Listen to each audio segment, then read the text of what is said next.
على نبينا محمد وعلى آله وأصحابه وسلم تسليما كثيرا أما بعد.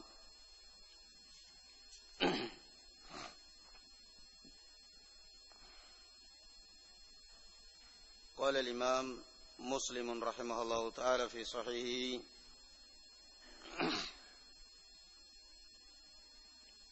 قال حدثنا عبيد الله بن معاذ قال حدثنا أبي حدثنا محمد بن مثنى وابن بشار قال حدثنا محمد بن جعفر قال جميعا حدثنا شعبة عن جامع بن شداد قال سمعت همران ابن أبان يحدث أبا بردة في هذا المسجد. Kata Humran ibn Aban maula Uthman ibn Affan,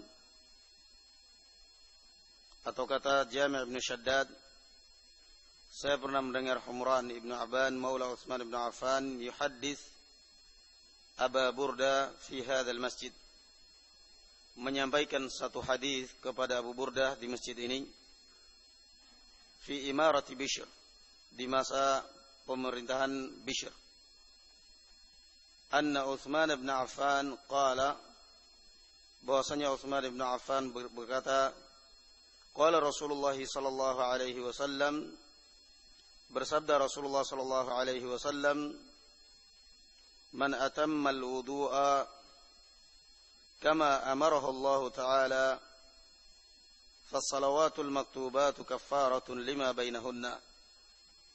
Barang siapa yang menyempurnakan wudu sesuai dengan apa yang diperintahkan oleh Allah, maka salat 5 waktu adalah kafarah antara atau dari waktu ke waktu yang berikutnya. Hadza hadits Ibnu Mu'adzin wa laysa fi hadits Gundar fi imarati Bishr wala dzikrul maktubat. Naam. Gundar laqab barakallahu fikum Muhammad bin Ja'far atau gelar daripada seorang imam,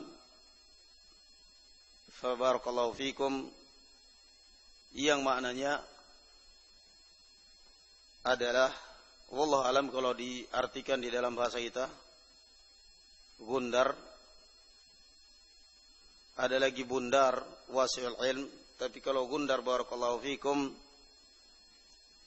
gelar yang artinya orang yang suka, apa istilahnya, suka ngurusuin gitu aja. Suka barakallahu fikum, orangnya kadang-kadang orang seperti ini ada humoris. Artinya ngurusuin tapi enggak bikin kacau gitu loh. Kalau ada orang lagi ngobrol, kadang lagi ini datang dia, langsung rame semuanya. Ada aja yang dia ceritakan. Atau orang kadang lagi serius, lagi urusan serius, masuk dia langsung majelisnya berubah. Gundar. Hadis ini barakallahu fikum masih menunjukkan tentang kafarat adz-dzunub. Menunjukkan barakallahu fikum ya ikhwan, al-wudu termasuk penghapus dosa, hanya saja dengan syarat. Dengan syarat barakallahu fikum, man atammal wudu'a. Man atamma al-wudu'a. Dengan syarat barakallahu fikum, wudu dengan sempurna sesuai apa yang diperintahkan oleh Allah Subhanahu wa taala. Kalau wudunya tidak sempurna, malah kita tahu sendiri bagaimana Rasulullah sallallahu alaihi wasallam ketika melihat orang yang berwudu mengucapkan wailun lil aqabi minan nar. Demikian juga salawatul khams, salat 5 waktu sehari semalam. Allah Subhanahu wa taala mengatakan, innas salata tanha 'anil fakhsya'i wal munkar. Salatnya seorang dapat mencegah dia dari perbuatan fakhsya yang keji dan munkar. Tapi kita lihat barakallahu fikum, kenyataannya banyak orang yang sholat tetapi telernya juga jalan. judinya jalan. Bahkan banyak barakallahu fikum orang yang sholat pakainya pakai baju koko, pakai peci putih, korupsi nggak tanggung-tanggung. Ratusan miliar kadang. Nggak tanggung-tanggung. Mana sholatnya bukan secara mutlak. Bahkan Allah Azza wa Jalla di ayat lain mengancam orang yang sholat. Fawailun lil musallin. Dari satu sisi Allah mengatakan bahwa sholat ini adalah dapat mencegah perbuatan seorang dari perbuatan mungkar dan keji. Dari sisi lain Allah Azza wa Jalla mengancam orang yang sholat dengan kalimat fawailun lil musallin. Celaka dan binasa orang yang sholat. Berarti yang benar mana barakallahu fikum? Yang benar bahwa seorang akan mendapatkan inna salata tanha anil fahsya'i wal munkar, artinya salat yang sempurna. Wudunya sempurna, khusyuknya sempurna barakallahu fikum, tuma'ninah, tenang, tadabbur barakallahu fikum. Banyak orang yang salat tetapi bukannya tadabbur malah takabbur. Tidak tahu apa yang dibaca dan sama sekali tidak meresapi maknanya. Yakni barakallahu fikum salat seperti yang kemarin kita jelaskan di khutbah Jumat, seakan-akan bukan muncul dari perasaan dari hati bahwa ini adalah kewajiban saya sebagai seorang muslim yang nanti untungnya juga akan kembali kepada diri saya sendiri. Bukan seperti itu. Tetapi seakan-akan karena udah biasa aja. Udah biasa rasanya enggak tenang kalau enggak sholat. Sehingga kalau udah sholat tenang rasanya pokoknya walaupun asal-asalan. Sholat jamaahnya enggak pernah dilakoni, enggak pernah dilakukan, tinggi barakallahu fikum. Tepat waktu juga enggak kenal. Jadi barakallahu fikum dari satu sisi Allah menjamin demikian. Inna salata tanha anil fahsya'i wal munkar. Dari sisi lain Allah Azza wa Jalla mengancam fawailul lil musallin, celaka orang yang salat. Siapa kok orang yang salat diancam? Artinya orang yang sudah salat aja ternyata masih terancam, apalagi orang yang tidak salat. Yang melalaikan barakallahu fikum waktu salatnya, yang melalaikan salat jamaahnya, yang melalaikan barakallahu fikum tuma'nina ataupun rukun-rukun di dalam salatnya barakallahu fikum wal iyadu billah. Qala haddatsana Harun bin Sa'id al-Aili. Demikian juga yang sering kita dengar barakallahu fikum dari para penceramah di bulan suci Ramadan. Bulan suci Ramadan, bulan rahmah, bulan pengampunan, bulan barakallahu fikum dibukanya pintu surga, bulan di mana pahala akan dilipat gandakan lebih katanya. Tetapi barakallahu fikum bagi sebagian orang Ramadan bagi mereka bukannya bulan rahmat tetapi malah bulan azab. Ada sebagian orang di bulan Ramadan barakallahu fikum tambah maksiat, hendak puasa tetapi justru barakallahu fikum tambah maksiat, enggak menghargai, enggak menghormati muslimin barakallahu fikum yang berpuasa di bulan suci Ramadan, enggak menghargai kemuliaan bulan suci Ramadan, bahkan barakallahu fikum siang dan malam jalan dengan maksiat. Sehingga kalimat-kalimat yang seperti ini barakallahu fikum artinya secara umum bagi siapa yang mau berusaha untuk mencapainya.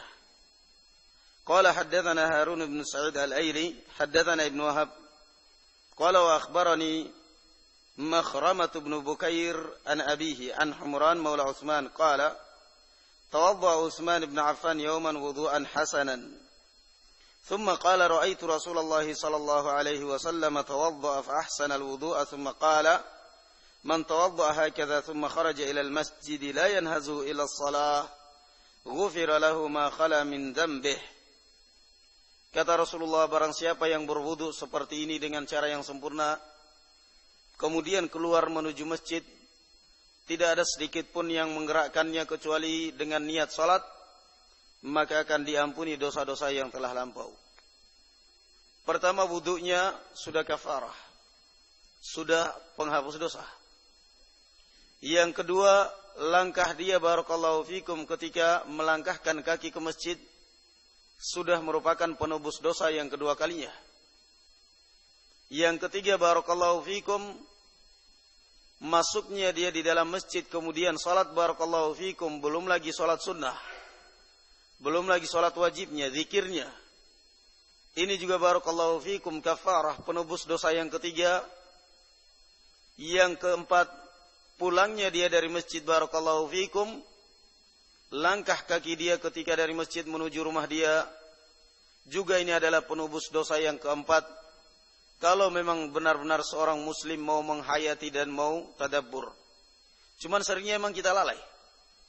Seakan-akan karena udah kebiasaan aja.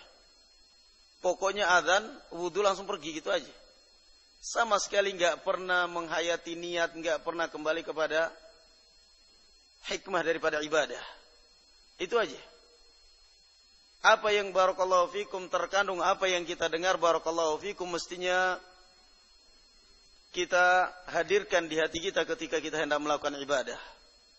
Mendengar azan di masjid barakallahu fikum, kita menjawabnya. Dan juga barakallahu fikum, selesai azan kemudian atau di tengah azan kita berwudu. Kalau kita selalu menghayati barakallahu fikum makna daripada ibadah yang Allah wajibkan kepada kaum muslimin, kita akan merasakan lezatnya dan nikmatnya ibadah. Lezatnya dan nikmatnya ibadah. Sebagian masjid salat tarawih kadang 23 rakaat. Tapi justru barakallahu fikum yang lebih duluan, justru kadang lebih duluan mereka daripada yang sebelahnya, yang salatnya 11 rakaat. Lebih duluan selesai daripada yang salatnya 11 rakaat.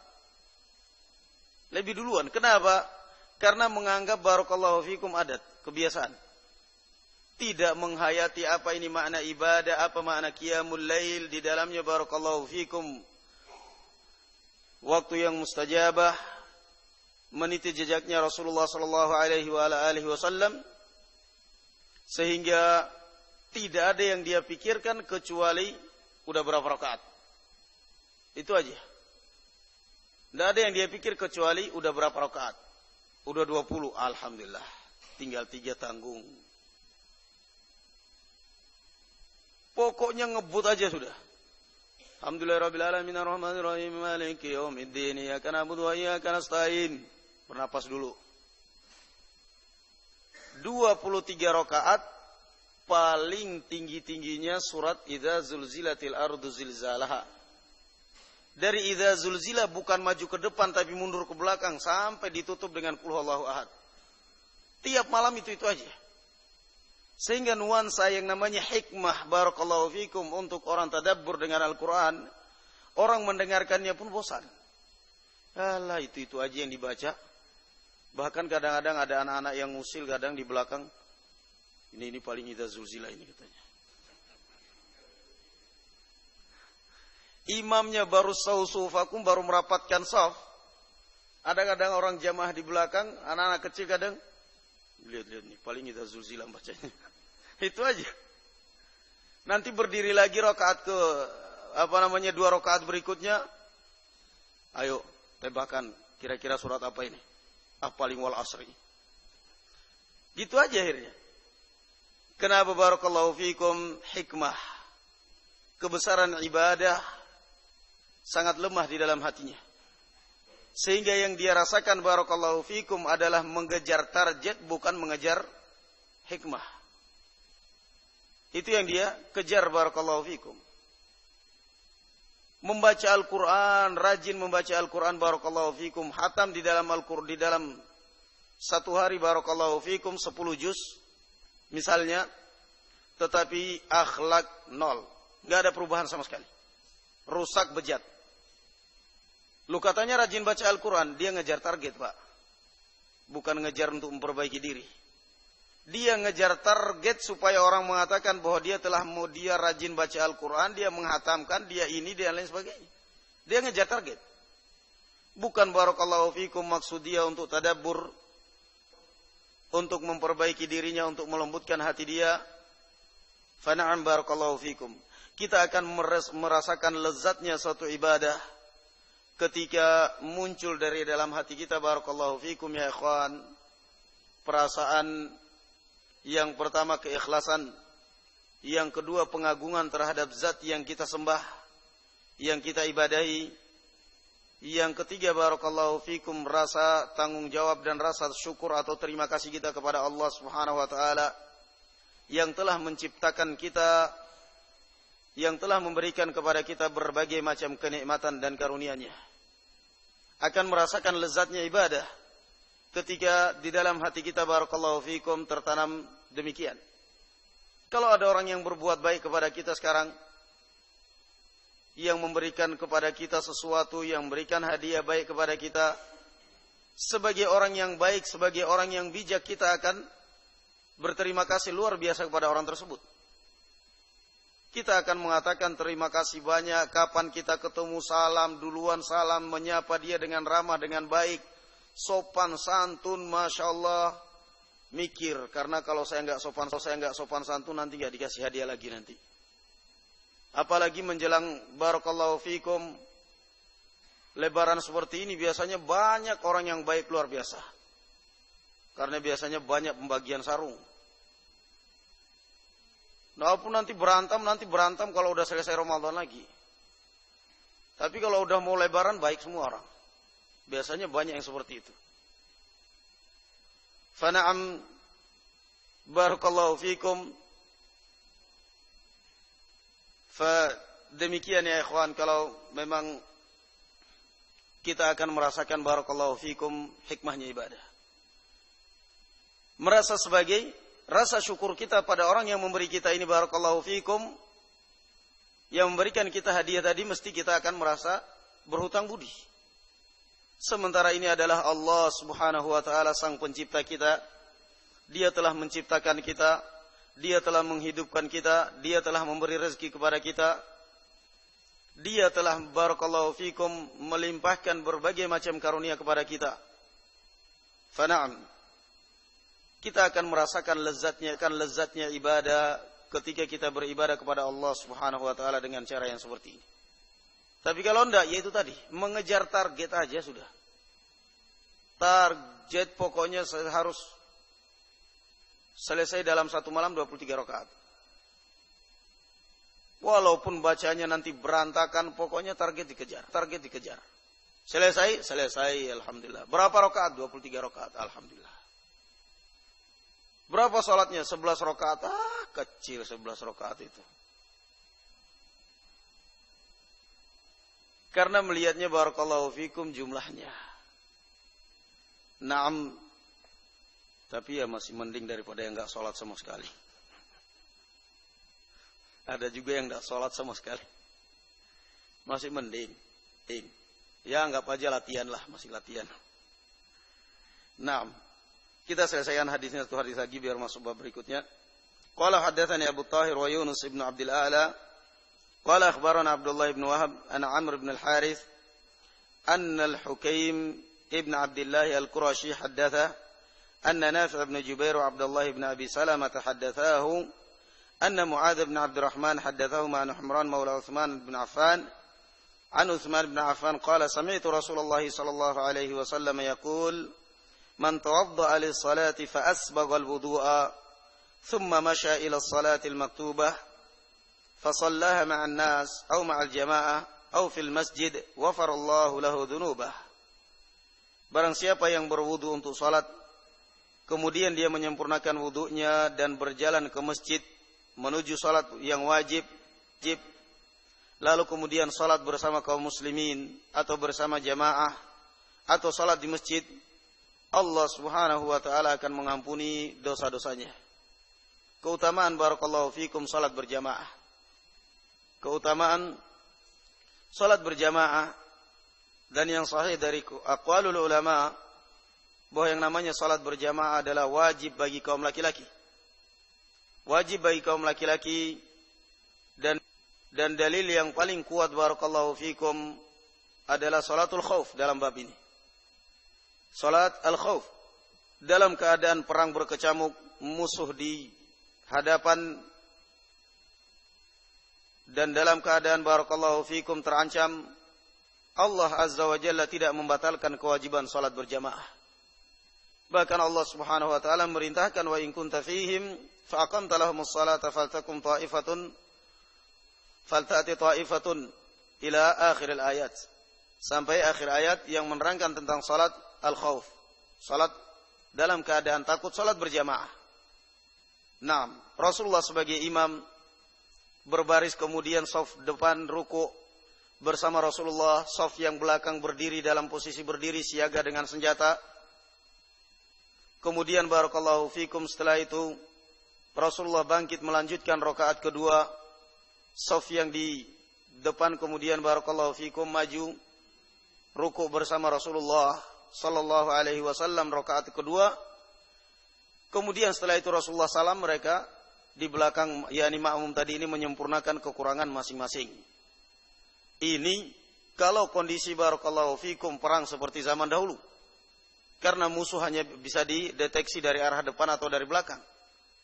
Senjata hanya panah dengan pedang dan tombak. Bisa diantisipasi. Tapi kalau kondisi barakallahu fikum perang kalau di zaman sekarang, Allah Azza wa Jalla memberikan kepada kita, kata Allah Subhanahu wa taala, la yukallifullahu nafsan illa wus'aha. Selesai. Mau salat sambil tiarap, mau salat sambil ngumpet di dalam gua di mana saja, yang penting tujuannya adalah untuk menyelamatkan nyawa barakallahu fikum. Fana'am, yang jelas hadis ini menunjukkan keutamaan salat berjamaah, dan sudah kita jelaskan tadi bahwa yang sahih adalah barakallahu fikum wajib. Di antara dalil yang paling kuat adalah demikian, salatul khauf, perintah Allah Azza wa Jalla untuk salat berjamaah dalam kondisi takut keadaan perang. Dan juga Allah Azza wa Jalla mengatakan, wa aqimus salata wa atuz zakata warka'u ma'ar raki'in. Sebagian ulama berdalil dengan ayat ini perintah ruku untuk bersama orang-orang yang ruku, yakni salat berjamaah. Dan juga hadis yang masyhur, Rasulullah sallallahu alaihi wasallam sangat berkeinginan untuk memerintahkan salah satu dari sahabatnya untuk salat sebagai imam, dan mengajak beberapa orang untuk mencari orang-orang yang tidak ikut salat berjamaah, fa uharriq alaihim buyutahum, kata Rasulullah sallallahu alaihi wasallam, dan membakar mereka di rumah-rumah mereka. Dan ini barakallahu fikum ancaman. Fa na'am barakallahu fikum, sehingga salat berjamaah adalah sebagai kewajiban kita seorang muslim. Dan juga bukan berarti kita mencari alasan seenaknya sendiri. Yang penting kan salat berjamaah. Salat aja berjamaah di gudang. Banyak karyawan kok. Direktur jadi imam, bendahara jadi muadzin. Kalau memang mau salat berjamaah seperti itu, jangan dibikin di gudang. Bikin musalla di perusahaanmu. Bikin musalla barakallahu fikum di gudangmu. Niatkan untuk musalla khusus barakallahu fikum, supaya anak buahmu dan kamu sendiri di situ mendapatkan keutamaan salat berjamaah di masjid. Walaupun mungkin barakallahu fikum 5x7 atau 5x5 sesuai dengan kapasitas barakallahu fikum karyawan di situ. Tetapi misalnya di barakallahu fikum salat di gudang yang memang diniatkan untuk gudang, barakallahu fikum masalah sah-sah aja, hanya saja lain pahalanya kalau memang dikhususkan. Kalau memang maksudnya mau meringkas mungkin ke masjid terlalu jauh, menyita waktu, biar sekali seminggu aja ke masjidnya Jumatan, tidak ada masalah. Tapi artinya barakallahu fikum bikin musalla. Dan ini yang kita lihat memang di mana-mana, di warung makan, di pom bensin, di instansi-instansi pemerintahan, barakallahu fikum bikin musalla kecil-kecilan untuk menampung barakallahu fikum karyawanmu, supaya kamu dapat pahala. Dan kamu barakallahu fikum bisa jadi akan lebih diberkahi oleh Allah Subhanahu wa taala usahamu. karena membantu dan mendukung karyawanmu untuk tetap salat dan komitmen salat berjamaah, dan bahkan mengajari mereka untuk tepat waktu. Waktu salat semuanya. Tidak ada yang kerja satupun. Kamu biidnillahi azza wa jalla akan diberkahi oleh Allah subhanahu wa ta'ala. Fana'am. Karena kamu bukan hanya memberi anak buahmu barakallahu fikum makanan untuk kesehatan badan, tetapi juga untuk kesehatan hati mereka. Fana'am. Akan diberkahi oleh Allah subhanahu wa ta'ala. Kadang mereka misalnya mau ke masjid jauh, dan juga mungkin pertimbangan misalnya sebagai pengusahanya mungkin akan menyita waktu lama, belum lagi nanti ke masjid istirahat. Apalagi kalau masjid kita di sini biasanya orang betah, Pak. Habis sholat zuhur panas, keluar malas tiduran akhirnya. Kadang-kadang orang kantor pun seperti itu. Fa barakallahu fikum, bikinkan musalla di kantormu atau di perusahaanmu. Insyaallah taala dengan itu akan lebih berkah. Fa na'am barakallahu fikum, nas'alullah azza wa jalla an yuwaffiqana wa an yubarik lana fi amwalina wa ahlina. Wa sallallahu ala nabiyyina Muhammad wa ala ali Muhammad. Wa subhanaka Allahumma bihamdika la ilaha illa anta astaghfiruka wa atubu ilaik. Wassalamu alaikum warahmatullahi wabarakatuh. Walhamdulillahirabbil alamin.